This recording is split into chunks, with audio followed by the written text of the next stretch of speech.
The Gardner Minshew-led Indianapolis Colts offense is bound to struggle against a red-hot Cleveland Browns defense. Let's get to it. You are Locked On Colts, your daily Indianapolis Colts podcast. Part of the Locked On Podcast Network, your team every day.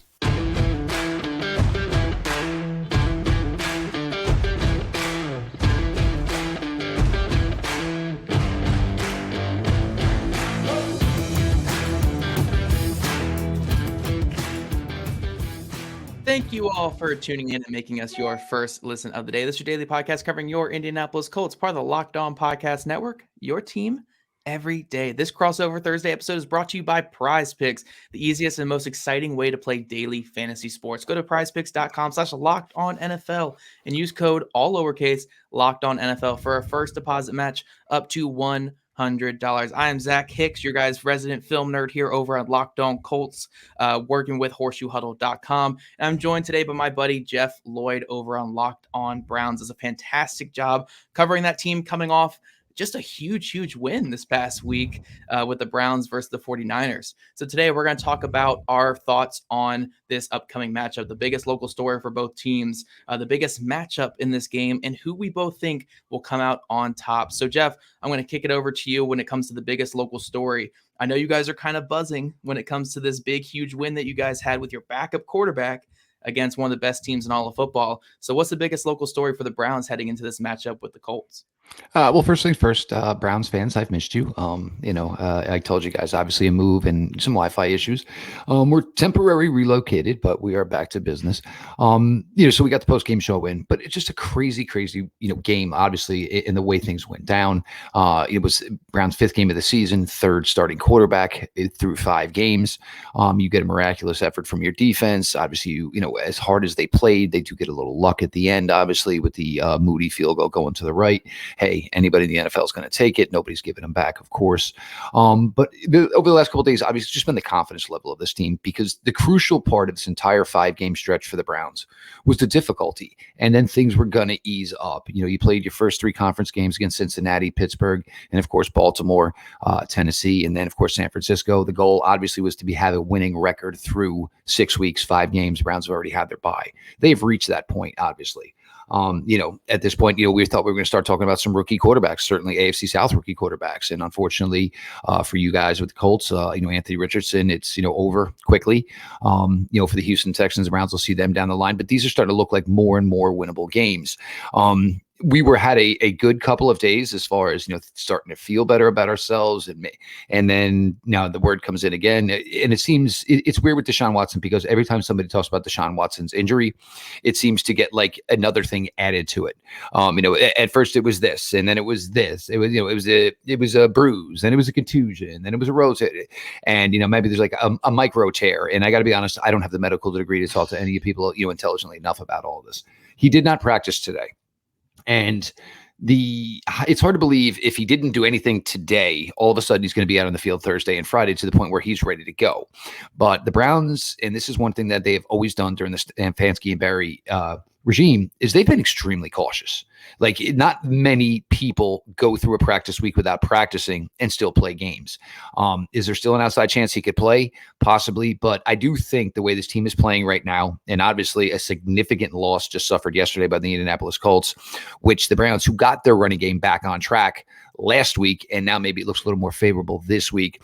But for right now, we're not talking about Deshaun Watson. We're talking about the Cleveland Browns. And the Cleveland Browns right now, they're a team. They're playing football like a team, and it's been a really good thing. But obviously, this defense has just been absolutely lights out. There's not enough superlatives you can use when you're talking about what Jim Schwartz and this group has done. Andrew Berry heavily invested in the group. Jim Schwartz has obviously taken the reins in this group, and they have been absolutely sensational. 52, 53 first downs allowed through 5 games, which is just an astronomical number.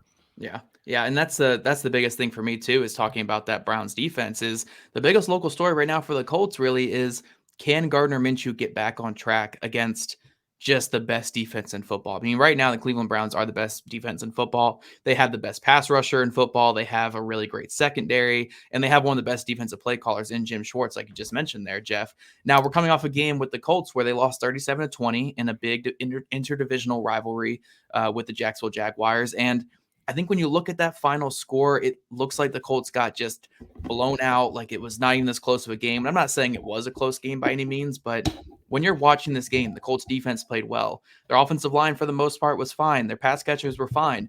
The big issue was backup quarterback Gardner Minshew just played like his brain was, turned to mush for half the game. He didn't know what he was doing out there for most of that game. He threw a lot of really bad picks. I mean, he threw 3 interceptions. It could have easily been 6 or 7 that really should not have been thrown. That's the end of the day. That's what happened in this past game. I'm not saying the Colts win this game with Anthony Richardson, but with Anthony Richardson at quarterback, it's a close game. It's a much closer game than what it ended up being. But that's the reality of our situation here in Indy, just like you guys are facing there in Cleveland with your backup quarterback situation.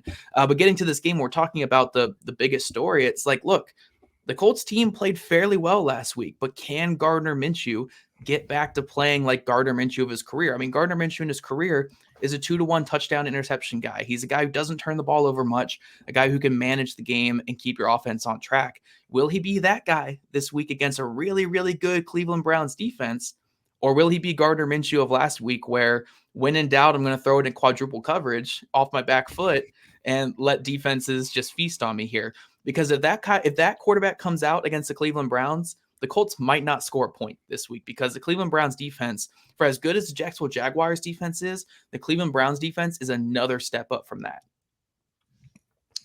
It's, and this is the thing though, it's tough though. And we went through it obviously when DTR started his first game. And you can talk about all the superlatives from pulling off that great victory on Sunday. PJ Walker had a couple of big throws, but PJ Walker also looked every drip of what is a number 2 quarterback, possibly a number 3 quarterback in the NFL. And it's tough for any team. And, and it drives me nuts when fans and people try to critique a team when the team is out there playing with either a second string quarterback, a third string quarterback. It's like, this ain't the plan, man. I can't believe, they didn't call the game plan right. And, we went through it, people wanted to get on Kevin Stefanski after the Ravens game. Well, I can't believe the game plan they called for DTR. They knew at 10:30 Sunday morning. Well, what are you supposed to go do? You're supposed to gather all your coaches, all your players, break out. So, you know what? We need to watch the film. No, man, that's the position you're in at that point. And why didn't you run the ball more? Well, the Baltimore Ravens stopped the run. Why did you throw so much? I mean, and granted, the NFL now is 17 games. So NFL teams understand, hey, it's probably not going to be our day. And it shouldn't matter at the end because we still got 16 more of these. You know what I'm saying? You get one basically, rubber coming off your rim kind of game where it just doesn't work out for you. Obviously, case in point, there are no, undefeated teams in the NFL to this point. Yep. It is a league that has, a lot of balance. And as cliche as it seems to say, yes, almost anybody can beat anybody on any given day. But, for Colts, obviously, hope brighter days are ahead for, with Anthony Richardson next season. For the Browns, they would like to get Deshaun Watson here, because as much as critique as Deshaun Watson is taking, Deshaun Watson, the last time he played a game for the Cleveland Browns, was the best game he played for the Cleveland Browns. Yeah. Yep. Now, coming up, guys, we're going to talk about the biggest matchups in this upcoming game. Can the Colts actually contain the just one-man wrecking ball that is Myles Garrett? We're going to talk about that here in just a second. Bird Dogs make you look good. Bird Dogs stretch khaki shorts are designed to fit slimmer through the thigh and leg, giving you a truly sculpted look. Bird Dog shorts do the exact same thing as Lululemon, but they fit way better. They fit way better than regular shorts. They are made of a stiff, restracting cotton. Bird Dogs uses anti-stink, sweat-wicking fabric that keeps you cool and dry and all day long. Bird Dogs are functional for any occasion: golf date, evening out, pool, workout, lounging, work. One of the greatest things that I like about Bird Dogs is you can judge fashion today. I have teenagers. So guess what? When the joggers come in, when the shorts come in, I go to take them out of laundry. I can't find them, which means they've been absconded. So if the product is good, if it is working with the teenagers of today. Go to birddogs.com/LockedOnNFL or enter promo code LockedOnNFL at a checkout for a free Bird Dogs water bottle with your order. That's birddogs.com/LockedOnNFL for a free water bottle at checkout. You won't want to take your Bird Dogs off. We promise you. All right, guys, so we're jumping into the biggest matchups for this upcoming game. And I'm going to start off with Indy here real quick, Jeff, and then I'll kick it over to you. But you kind of alluded to it in our first topic that we're talking about. The Colts had just a major loss this week, losing Grover Stewart for the next 6 weeks due to a suspension for performance-enhancing drugs. Grover Stewart, one of the best overall nose tackles in all of football, just a fantastic player. And to lose him against a team that finally found their groove again running the football. I know they don't have Nick Chubb, but last week they finally were able to run the ball really well, and they have one of the best run designs in the league, a really good run blocking offensive line. So to lose Grover Stewart for this matchup, I think that is such a big matchup because you guys saw last year, Taven Bryan was with you guys. Do you think Taven Bryan can defend the run against the Cleveland Browns offensive line? Because personally, I'm not too optimistic about that, but I want to hear your thoughts on Taven Bryan potentially being the guy stepping up after everything you saw from him last year. Well, first things first, let's not disrespect Taven Bryan. He was second on the Cleveland Browns last year in sacks. So that tells you how poor the Cleveland Browns. Look, he's not a bad player. He's not a bad player. He's not a starting not defensive a good tackle. run defense. Yeah, he's a rotation. He's a rotation. Nickel and dime. He's fine. You cannot. And the Browns saw this firsthand last year. Hey, but look, none of us are the Jacksonville Jaguars who spent a first round pick on him. So let's enjoy that part of it as well. That's true. But the defense itself, it's the thing is when you had a player like Myles Garrett ilk, and the way it worked out, you went out, you obviously signed Ogbonnaya Okoronkwo. Then they went through the draft process, and they drafted Isaiah McGuire. They had Alex Wright, and Alex Wright was such an interesting eval 2 years ago. Everybody saw him at UAB, kind of loved everything about him. He was a guy that played inside. He was a guy that played outside. And we all thought he was a great athlete. We never really got to see any athletic testing. So we basically had to say, we think he's a great athlete, but we have no proof to prove that he's a great athlete. He's really improved this year. But you get through the draft process. So not only did you add one starting defensive end, you called your buddy Kwesi up in Minnesota and said, well, hey, if it's not going to work out, we can find a, spot there for Smith. So you acquired two starting defensive ends. You already had Myles Garrett. And you went out and acquired two starting defensive ends. So Myles is basically allowed to do whatever he wants now. And this was Myles in his early part of the career.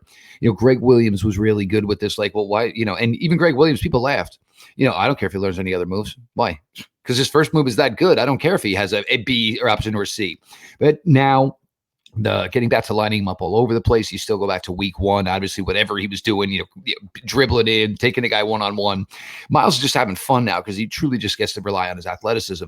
But you're creating one-on-ones for Zadarius Smith, Ogbonnaya Okoronkwo, Dalvin Tomlinson, Shelby Harris, and Alex Wright. So many of these other guys, and these guys win more often than they lose. So even Myles, who had a really strong drive to close it out, he didn't really have a statistical output Sunday against the San Francisco 49ers. And the Browns still pretty much dominated them from the defensive side of the ball. You match that with a secondary that plays coverage very well. And even when Jim Schwartz got here, they asked, what's your plan? And he's like, well, until I see I have to do something else other than man, we'll talk about it. Because that's how much faith he had in these guys. JOK is finally he's playing. This is all what we thought JOK was going to be. But he was always going to be a linebacker that was going to be really good if he wasn't getting touched. And last year, every linebacker on the Cleveland Browns was getting touched, and to the tune of 200 plus yards a game in the running game. And everybody thought, oh, it's the play. That it wasn't the players, it was the system, man. Your linebackers are getting touched 7-8 yards down the field. That's not on them. But it's all just really coming together. And I think what makes this really special and really possible for a nice run here for over the next, probably a couple of weeks, month, is that they have this confidence level now. They know. I mean, in the Niner game was the difference. It really was, because it was like, everybody, what Brock 30, as the guys at Locked On 49ers like to call him, for, because he starts his 30 points. It really showed, and it really proved to them that, hey, we are this good, and we deserve to be mentioned as the number one defense in the league. And, for me, the former wide receiver, I'd rather talk offense. But as good as this has been, it's just incredible to watch because they are a really good unit. Yeah. And I think, we can obviously say this about every NFL game going into a game. Well, maybe not everyone, because there's teams like the Dolphins. But I think in particular with this game, because it's two backup quarterbacks, it's two offenses that, they haven't been great this year. They've had good moments, but for the most part, these two offenses that we're talking about have not been fantastic, but it's mostly been the defenses kind of carrying the load, especially with your guys, case there in Cleveland. I think what ultimately wins this game is whichever team wins the trench battle. If the Colts come out and their offensive line is able to, I don't want to say blank the Cleveland Browns because I don't know if you can do that with who they have at pass rusher, but at least contain the Cleveland Browns pass rush and they're able to run the ball fairly effectively, then the Colts offense will probably do enough to win this game. But on the inverse side, if the Colts defensive line can't stop the run and if Myles Garrett does Myles Garrett things, then obviously the Cleveland Browns have a good chance at having a pretty big victory here. But I think this is one of those games where when you factor in the two backup quarterbacks potentially starting in this game, it really comes down to trench play. Like whoever wins in the trenches in this game is going to win this game because I expect this to kind of be like a sloppy, lower scoring game with these backup quarterbacks out there. Yeah, and the Browns last week, obviously, the streak ended for Joel Bitonio. Michael Dunn stepped in, played well for him. Michael Dunn obviously finished the game, but he was so injured finishing the game. He actually went on an IR. Good news is Joel Bitonio was back on the practice field today for the Cleveland Browns. So Michael Dunn, thank you for the effort, but obviously Joel Bitonio, if he's ready to go, he's good to go. And it's even kind of funny because Joel Bitonio doesn't normally take a practice field on Wednesday anyway. Mm-hmm. So the fact that he was out there on a Wednesday seems to be a positive sign as far as him possibly being ready to go here. And I do agree with you. And that was the key for the Browns. They didn't run great last week. And Jerome Ford in the first half, it was, there was some, like the way it was like, you got to go north and south, kid. You know what I'm saying? Like you ain't going east and west here in the NFL. And obviously that message was sent to Jerome Ford in the second half. And all of a sudden those, 2 and 3 yard runs were becoming 4, 5, and 6. The 8 yard run was becoming a 9, 10, 11 yard run. And to get play like he did, I think it was 17 carries, 84 yards against San Francisco 49ers. That's a confidence booster, man. You're not going to see many defenses like the San Francisco 49ers. And I got to say it because I never say this. Jedrick Wills actually played well. And I never say this about Jedrick Wills because normally I can't talk about Jedrick Wills because it's, the old adage of your mom says, if you don't have anything nice to say, don't say anything. But Jedrick Wills had his best game in quite some time for the Browns. DeJuan Jones has been fantastic. Nick Bosa Nick Bosa was tired. He was done with DeJuan Jones by the end of the day because he was just getting beat on by a 6'9", 350-pound man. And I don't blame Nick Bosa, certainly. But yeah, this is huge because, I can't say, PJ Walker's going to go out there and throw for 275 and 3 touchdowns. I have no faith in that. But I do have faith that the Browns offensive line is going to give him the time to hopefully make plays. And the Browns, this is one thing we were all starting to think about as far as improvement on this team. The offensive line hadn't played up to the standards that we have been used to here the last couple of years. And last week they put out a good showing here. And if they can get that going, that's going to be key for them down the stretch. And it'll be even a key more when Deshaun Watson comes back. Because when he does get back, obviously there's going to be some rust because of the time missed. And there's going to be, probably, a re-engaging process with Deshaun as he gets back into this, because now you got skill guys that have now seen 3 different quarterbacks this early in the season. You kind of got to get back into sync with Deshaun. So if you can lead with the offensive line, and, this was never supposed to be the plan this year because it was supposed to be Deshaun's team. It was supposed to be Deshaun's arm that was supposed to do everything. But, sometimes, the plan gets broken and you have no choice. And that's kind of where the Browns are at. But if this defense does what it does, the offense has just got to find a way to go out there and put up, 20, 21 points week in, week out, and they should win a heck of a lot more than they should lose. Yep, definitely. Completely agree there. Now, coming up, guys, we're going to talk about our final predictions for this game. Do we think the Colts have a chance against the Cleveland Browns? We're going to talk about that here in just a second. Snap into action this NFL season with FanDuel, America's #1 sportsbook. Right now, new customers get $200 back in bonus bets, guaranteed when you place a $5 bet. That's $200 in bonus bets, win or lose. If you've been thinking about joining FanDuel, there's no better time to get in on the action. The app is so easy to use. There's a wide range of betting options that include spreads, player props, over-unders. I know I'm going to be hitting the under on this upcoming game with the Colts and Browns. I'm going to FanDuel right now, right after we're done recording this, and hitting the under on this game. So visit FanDuel.com/lockedon and kick off your NFL season. FanDuel, official partner of the NFL. And guys, the Jase case is a professional emergency medication kit that contains 5 essential antibiotics that treat the most common and deadly bacterial infections. With the state of the world right now, guys, you cannot be without this kind of stuff going out there. I know Jeff has kids. He likes to have that for his kids out there. Even me, I don't have kids, but I just need to keep it for myself because you just never know what you're going to run into when you're out and about. It could be anything from something minor to something major. You want to have some medication on you just in case you get hit with the worst of it. We had a whole lockdown a couple years ago, so obviously you want to be on top of everything that you can be. Jase Medical now offers customability for your Jase case with dozens of add-on medications. Choose the medications that best fit you and your family's unique needs, and Jase is continually working to extend their medication offerings. Go to jasemedical.com and enter code LOCKEDON at checkout for a $20 discount on your order. That's promo code LOCKEDON at jasemedical.com. All right, Jeff, so I'm going to kick it back over to you to kick off this final segment here. What do the Browns need to do? Like, what needs to go right for this Browns team if they want to win this game in Indy against the Colts? Well, and I'm not using the word trap game, but the thing is the celebration over, guys? I mean, look, beating the San Francisco 49ers on Sunday was fantastic. But as great as that game was, the possibility of losing this game would do 10 times more damage than that win did. You were not expected to win the game, but you did. But when you were expected to win a game, but you don't, and that'll bring back all the negativity. It'll bring back everybody who wants to start pointing the finger. There are some favorable matchups in the AFC North this week that do favor the possibility of the Browns possibly being tied or being solo in first place this week, because the Ravens could end up 4-3. The Steelers could end up 3-3. The Browns have an opportunity to be 4-2 at the end of this weekend. They could possibly be alone in first place right now as the Cincinnati Bengals remain idle. So this has been something for years now with this team, as they, have tried to teeter towards, being a good team.